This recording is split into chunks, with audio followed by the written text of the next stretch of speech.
many years ago was the Danish Butter Company. Well, you could get a pound of Danish butter for 6p. The next shop was Mumford Grocer, family grocers, and kept to their own customers. They were followed by Henry and Co. And Freeman, Hartley and Willis took it over as a boot and shoe shop.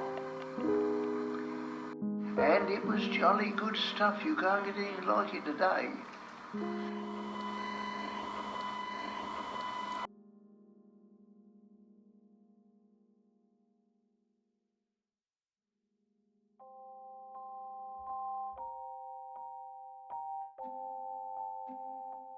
Are you a local resident of Cambridge? Yes. For how long? 4 years now. 10 years we've lived here now. Yes, I lived here all my life. I've been a resident of Cambridge for the past 91 years.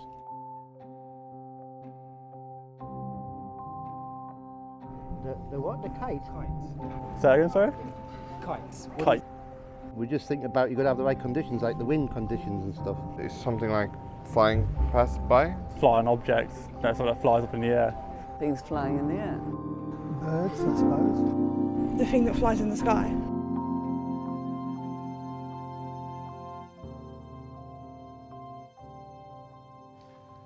Oh, and there used to be a few of them above the Grafton Centre. Used to be. But it's not just a logo. Nestled between East Road, Newmarket Road, Emmanuel Road and Maids Causeway is the Kite District of Cambridge. A patchwork of independent shops, Victorian homes and people with a story to tell. Over the decades, the Kite has soared as a community hub, where narrow streets were lined of local grocers, family-run businesses and neighbours who shared more than just passing looks. It was a place where life felt personal and connected. Then, the wind shifted.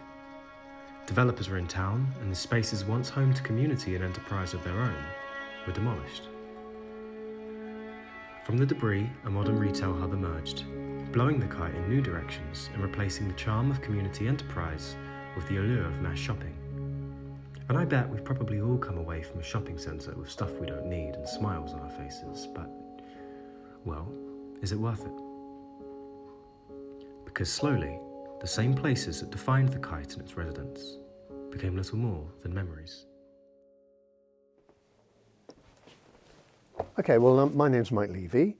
I'm an ex-teacher and historian, writer, playwright. I've been really involved in the last few weeks in looking at the history of the Kite area.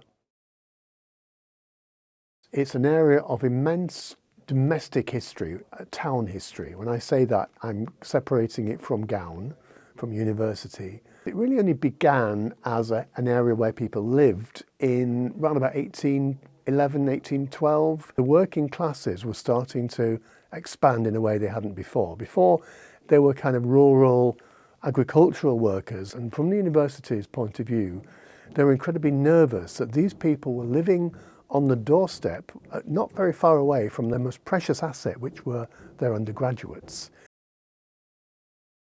So one example, for instance, of the university's hold over the Kite area, by the way, it wasn't called the Kite then, it was called Barnwell. So let's call it Barnwell just for the moment, because that was a Victorian name for the area. The university had essentially its own police force, who were called bulldogs. And the bulldogs were responsible for somebody called a proctor, was often a reverend, a churchman, and they were responsible for the behaviour of the undergraduates, making sure that they didn't fall into sort of immoral acts. The university built in the 1820s its own prison called the Spinning House. And from 1820s onwards, this prison, which was in St Andrew's Street, right in the centre, was devoted purely to arresting women, and only women from the working class. I belong to a history society and we've never had that mentioned at all. No, I didn't know that, no. Yeah. Being a university city and how the university used Cambridge, then it's not surprising. Now, the university, I think through the 19th century, had arrested thousands of women actually, but maybe the most important case came in 1891 with the arrest of this young girl, this woman called Daisy Hopkins. She's about 17 years old, around about that age, and she is arrested by the proctor and his bulldogs on Tennis Court Road. And she's arrested on the charge, quote, of, I think it's talking or having a conversation with an undergraduate. Full stop. That was the charge. And because of that, she was arrested, frog marched to the spinning house. She'd come from Barnwell, therefore she was arrested and given 2 weeks in these terrible conditions. And of course she kicked an enormous fuss. You know, she stuck her neck out and essentially in the end defeated the power of the university, which was really quite something. And Daisy is just one of the incredible figures I've learned about from Mike's research. This history shapes us, but it is just history. So how do we bridge the gap between the incredible stories of the past and the ones that we're writing today? Well, maybe the first step is to ensure that we don't lose these stories. It is a very rich vein of history to ask people about their experience, parents, grandparents, great-grandparents, family histories.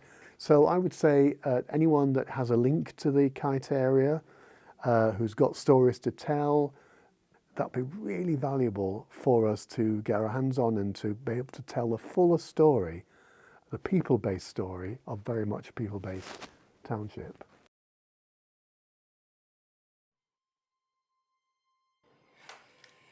So far, our journey through the Kite has uncovered more than just stories. We revealed the essence of an entrepreneurial and diverse community. Each voice, from Daisy Hopkins to the vibrant residents of today, contributes to a rich tapestry of resilience and shared history. In a world and a city often consumed with the rush of progress, it's easy to overlook these connections, the ones that make us. But as the Grafton Centre continues to reshape our landscape, we should pause to reflect. What do we want to take forwards with us? The Kite is not just our backdrop. If we listen, it's alive with echoes of the past and opportunities to pause, to remember, and to engage. Together, we can ensure that the Kite remains a living testament to enterprise, to culture, and to all of us.